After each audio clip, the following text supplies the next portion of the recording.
What if I told you that this one simple investing technique outperforms mutual fund managers 92% of the time? If this interests you guys, pay attention in this video because I'm going to explain how. What is up guys? Welcome back to the Capitalist Investor YouTube channel, back with another video. Today's video is an index fund video. Disclaimer guys, I'm not a financial advisor, and if you seek financial advice, seek a licensed professional. So what are index funds? Well, index funds are simply mutual funds, but without the fund managers.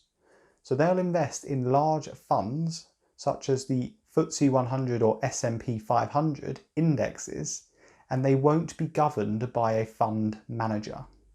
The FTSE 100 is the 100 largest stocks in the UK market, and the S&P 500 is the 500 largest in the US. An index fund will effectively purchase a unit in the entire index for you. It then tracks this index, and any returns that index makes, you then make as an investor. Let me give you an example of how it works.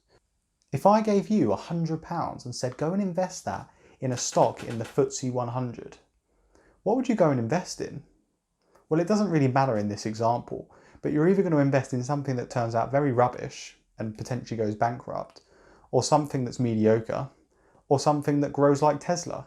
But either way, there's uncertainty in what you're going to pick and the outcome that comes out of that. What about if I gave you £100 and said go and invest it in the entire 100 or FTSE 100 companies that are out there? What do you think the result would be? Well, you're guaranteed to pick some bad ones, and you're guaranteed to pick some good ones, and you're guaranteed to pick some that are middle of the range. But what's interesting is the S&P 500 has continuously over history increased and continued to increase year on year, where it's only had a very few number of years where it's not actually increased. And history indicates that markets will continue to rise over the long term. The average annualized return on the S&P 500 from 1973 to 2016 was 11.69%. How do you think the mutual fund managers fared against this huge return that was seen? Well, they actually only got about 7% return. So they were 4% less, or 4.5% less, the actual index itself.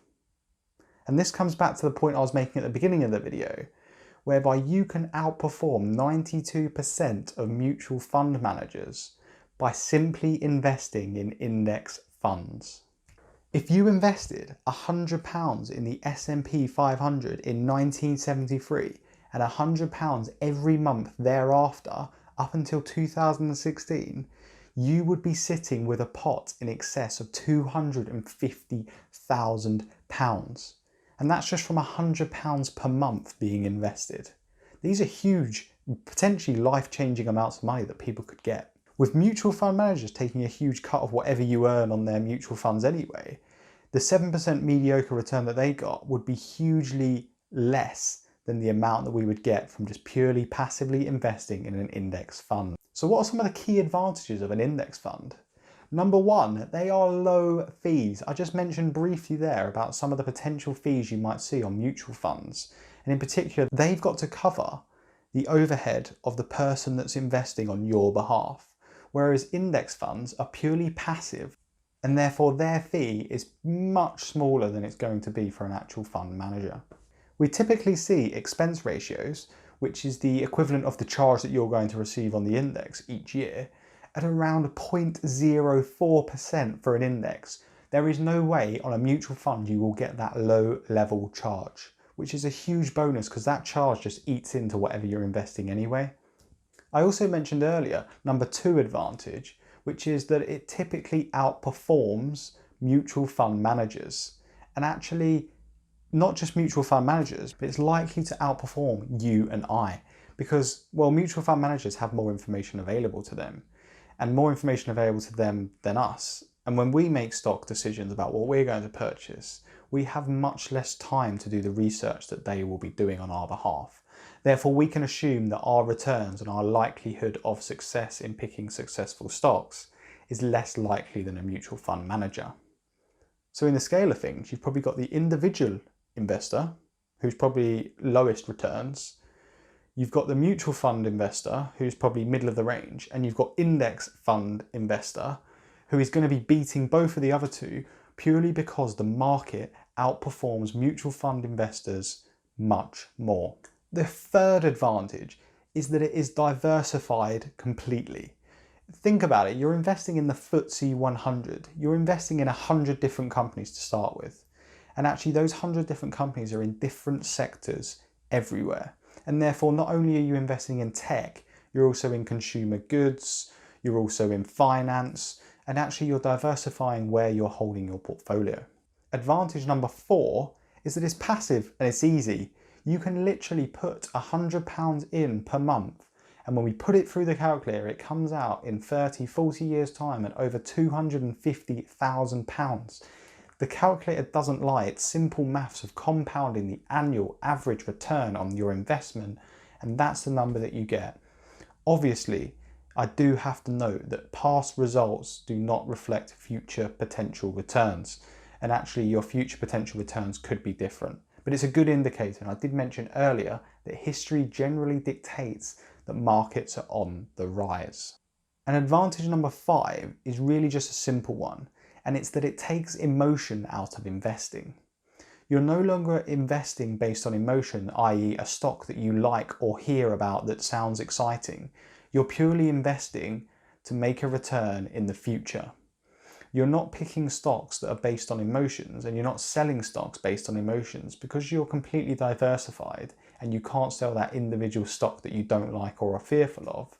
This takes emotion out of the picture, which is a key and powerful piece to have in your investment armory. So what about the disadvantages? Well, I guess one of the disadvantages is that you're completely diversified and maybe over-diversified.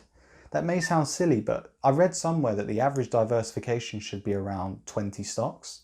And if you're investing in the FTSE 100, you're actually investing in 100 stocks, which is 3 times more diversified than probably recommended.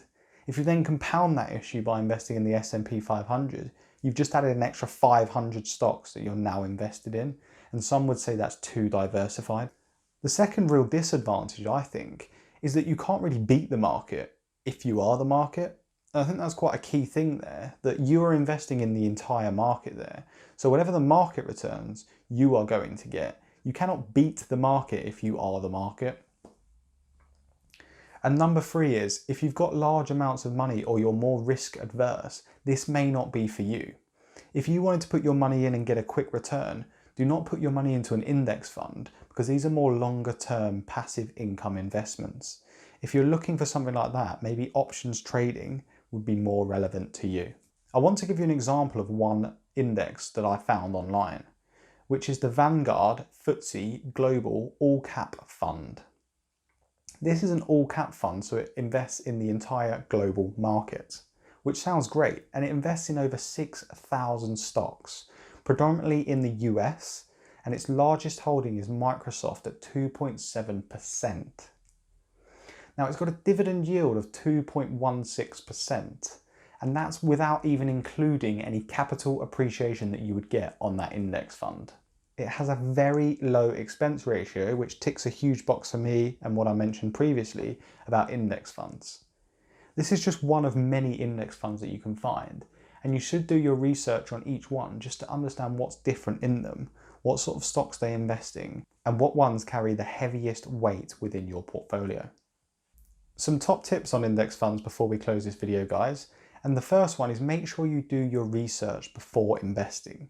Look at which market you're investing in, and in particular what historic returns they've seen within that market. Also look at future projections within that market to understand what the returns might be within that specific market. If you like large amounts of risk, pick an individual market. If you're much more passive and looking for a longer term investment, look at the global markets, which will invest across all of the global scales. The second tip is an important tip. Look at the expense ratio of the index fund that you are going to invest in. I mentioned expense ratio earlier as being very low on index funds, and that is true, but there are some index funds that actually charge an extortionate amount compared to others. I've actually seen index funds charge 2 to 3% of a charge annually, whereas there's some that are as low as 0.04%. That 2% difference, or 3% difference in some cases, can be huge to the amount of investment income that you can get later down the line. It's going to eat into this pot of money that you are starting to grow. And tip number 3, guys, is invest early. Invest early, consistently, no matter what the value you're investing. If you only have £100 per month spare, invest it now and compound it over the long term. I've already told you about the calculator that I put in for £100 between 1973 to 2016, and the pot gathered to over £250,000 in that space of time. By purely investing as little as £100 per month, you can see the amazing gains that you can get. The other very close, but not quite an index fund, is the ETF fund, which is Exchange Traded Fund. And I want to cover that in a separate video, so I'm not going to go into detail for that now. But if you'd like that more urgently, please let me know in the comments below, and I'll be sure to get that recorded as soon as possible. In addition to that, guys, if you have any comments or challenges on today's video, please do let me know in the comments below. I respond to all of them, and I really do find value in helping you understand how to become financially free in the future. And I think that's really it for today's video, guys. So that was index funds as seen by the capitalist investor. I hope you found some value in this, and be sure to smash that like button, and if you're new to the channel, please do subscribe. I'm hoping to get this content out to more people, and your support really does make me want to make more of these. Today's video is produced by the Capitalist Investor. That's me. You've been YouTube. Thanks for watching. Until next time, peace.